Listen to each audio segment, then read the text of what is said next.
Operation London Bridge. That's the code name given to the plan in place for the days and weeks after Queen Elizabeth II's passing. The Queen has been sitting on the royal throne since 1952. That's the longest reign of any monarch in British history. And during that time, she's seen over a dozen UK Prime Ministers, nearly 20 Summer Olympics, and over half a dozen popes. The Queen is the cornerstone to the Commonwealth, the patron to almost 600 organisations and charities, and plays a pivotal role in the UK's alliance with many countries. So her passing will bring about a lot of change. Not just for the United Kingdom, but potentially the world.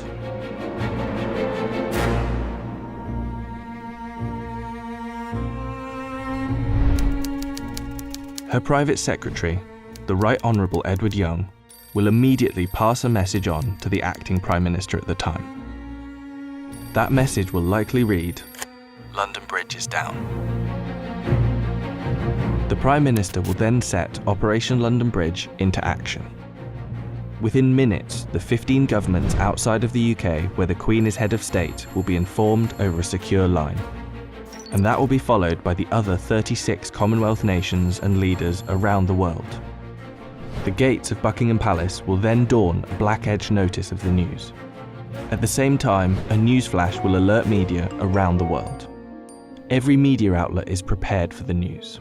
Every radio station has a network of lights that will flash to indicate a national catastrophe such as this.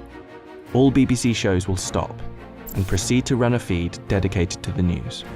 Newsreaders will change into the black suits and clothing that is on hand at all times in the news studio, and the traditional red BBC News branding will turn black. Newspapers, TV channels and radio stations have days of coverage ready to go. On the same day as her death, the Queen's eldest son, Charles, will immediately become king. And it's reported that the stock exchange, businesses and shops across the UK will likely close for the day out of respect. The day after the Queen's death, on a live stream, Charles will make his first official speech as king. And the government will swear its allegiance to the sound of a 41-gun salute in Hyde Park, London. After that, King Charles, if this is the name he so chooses, will set off on a UK tour, visiting the leaders of government in the capitals of each country, Edinburgh, Belfast and Cardiff, before returning to London. During this period, TV channels will play the many documentaries already made in the Queen's honour, and the BBC will refrain from playing comedy shows as a sign of respect until after the funeral. 4 days after her death, the Queen's coffin will be led on a military procession from Buckingham Palace to Westminster Hall. Here she will lie in state over the next 4 days, and after which King Charles, family and dignitaries will pay their respects. Then the doors will open to likely hundreds of thousands of people queued up outside.